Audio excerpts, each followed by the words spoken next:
3.5 years ago, this mosque in southern Thailand was the scene of savage violence and the focal point of synchronized protests and attacks by Muslims across the southern Thai states.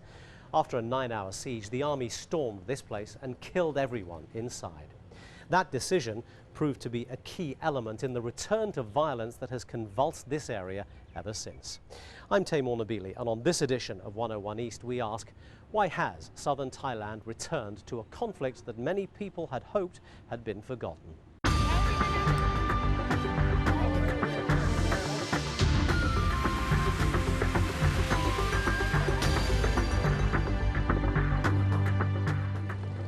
The insurgency in southern Thailand is a puzzling one because it has no declared leadership, no apparent central organization, and no specific demands apart from a general desire for more autonomy from Bangkok, all of which makes it very difficult to understand and to solve. HAMISH MACDONALD reports. Southern Thailand can be a deceivingly peaceful place. Indeed, for most people here, life continues at its normal pace. But in the shadows lurk the insurgents. The main objective is to be able to propagate Islam, to educate our people who do not know the religion, do not know about the religious edicts, who do not know about good deeds and the sins as taught by Islam. If we are able to regain our land, it shall be ruled in accordance to the Islamic way as taught by the Holy Prophet. That is the reason why we want to take back our land. This man, known to us only by the initials EAK, says he is a senior fighter with RUNDA, KAMPULA and KECIL, or RKK. It's the trained combat wing of the separatist movement. The secrecy surrounding this conflict has meant that Al Jazeera cannot independently verify his identity. We really want to realize our independence. Our people have devised their own plans. Our strategy is to have more incidents than there are at the moment. The Bamnang Sata district near Yala is crawling with Thai security forces. The RKK is active across the 3 southern provinces, but particularly so here. This area is said to be one of the most heavily infiltrated by separatist fighters. Part of the reason the military strategy of the separatist groups has been quite effective is the secretive nature of the movement, the way that they have been able to either gain the sympathy or support of local villages through appeals to history and anti-state sentiment, but also through intimidation, through targeted assassinations of people who are seen to be cooperating with the Thai state or suspected informers. There is little indication of what direction this conflict might take next. RKK is, after all, just one of a number of factions currently taking on the Thai army. It's the absence of any apparent overall strategy which is making this conflict so difficult to predict and almost impossible for the Thai security forces to subdue. The Swedish city of Gothenburg is a world away from the fighting in southern Thailand, but it's here some of the separatist leaders are now based. KASTURI MAKHOTA is from Pulo, the PATTANI United Liberation Organization. He is one of the people currently negotiating with the Thai government in its bid to end the insurgency. Polo established 1968, and our demand is independence of the southern provinces. And from there until now, we never change our demands. Our demand is still independence, but we are ready to talk, not ready to accept, ready to talk another alternative, whether it's autonomies or others. We're ready to talk, but don't misunderstand that. Ready to talk, not ready to accept. KASTURI MAKHOTA defends the use of violence as a tactic and warns the separatist movement is capable of far greater violence. We can do it, and it's coming to happen if the Thai sides not going to change their attitude or their aggressive attitude. It's coming one day, the bigger attack or a bigger explosion which nobody can imagine.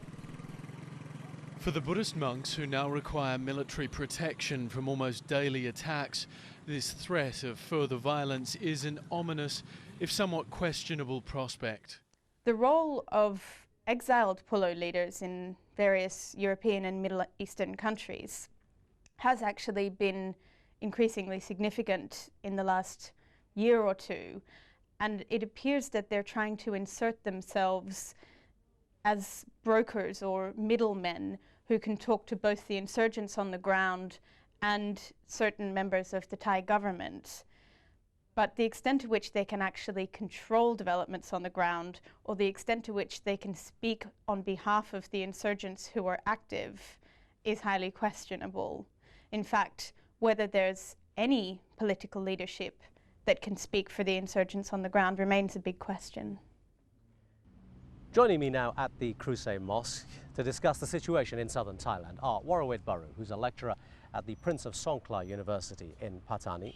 Sunai Pasuk is with Human Rights Watch, and Srisompob Jitpiromsri is also at the Prince of Songkla University. Gentlemen, thank you for joining us today. Worawit, let me begin with you if I might.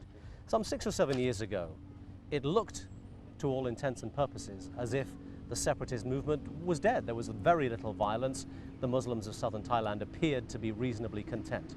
Since then, much has changed. What happened?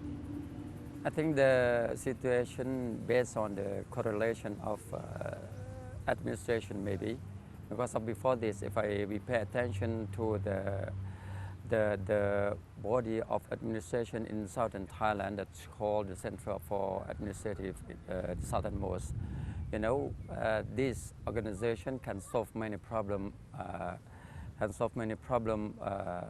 among people in this area. But especially in justice. But Sunai Pasuk, it was as far ago as 2001, January 2001, I think, when we saw some beginnings of stirrings of discontent, and that was well before the Thaksin government came in, well before a lot of the political changes that we're talking about took place. Human Rights Watch has information that during the period from the late 1980s up until late 1990s, that was the period that the separatist group BIN Coordinate went underground to restructure themselves, came up with new ideology. So Thailand is going to see this resurgence of violence anyway. But the misadministration, I would say, mismanagement of Thaksin Shinawatra helped make the work of BIN Coordinate much easier. But presumably there was a gestation well before this time. I mean, the very fact that they went underground and began to reorganize must have had its roots somewhere else, Srisompob, surely. The roots of conflicts have emerged from different social conditions. Like we have inequalities, unfair treatment of the government officials toward the local peoples. And we have overall the problem of development in this area. The government cannot address to the needs or demand of the local people, the Malay Muslim people in this area. So this is a kind of circumstance of the conflicts. And when we go to root cause, the development of the organization structures or networks of insurgency, two things match together and then it's emerged as a violence. So we're at a situation where we have well and truly re-established an insurgency. What, though, is the seriousness of the current position? How bad is the condition right now? I think not good. Situation still worse, I think, get worse. The situation will get worse? Yeah. How much worse? I think killings, even though the military said that they can solve many problems, but the killing occurred every day killing. And then I think we have to find out the way to ask the community to work together with the government. That is the right way, I think. Are we in an emergency situation? Yes, we are in emergency situation, and the conclusion of Human Rights Watch is that no one is safe in southern Thailand at the moment because separatist groups spare no one. They are attacking civilians deliberately. They are attacking Buddhist monks, children, women. the idea is not only to separate the southern province from the Thai state, but only to make the south no more Buddhist Thai will be allowed to remain here. That's their intention. So, and also the separatists they show no intention to reconcile, to negotiate with the government. So they're here for a very long game. The three of you have all said that Thaksin played a very significant part in what's been going on. He is now gone. The military government came in pledging that they would take a completely different approach. Why have they not had any success? I think because the soft approach needs more time to be realized to the local peoples. We need more time, more budget to invest to develop local development, and also to improve the condition of life of the people. So you're saying that it is actually useful, but it just needs more time to set in. That's right, because the Thai government, the new government of Thailand, is now dealing with indoctrination that has been going on for 20 years. It will not go away overnight. This brutal separatism will not go away overnight. But we need clear and sincere commitment from the government to continue with this reconciliation policy, the delivery of justice and fairness and equality to Muslim people in the South. Well, all of you seem to be reasonably positive, but there's obviously a lot of problems remain. Let's just pause there for a moment. We want to take a short break. When we come back, we'll get a little bit more into the heart of what's been causing the disturbance here and whether there is a solution imminent. Stay with us. We're back in a couple of minutes.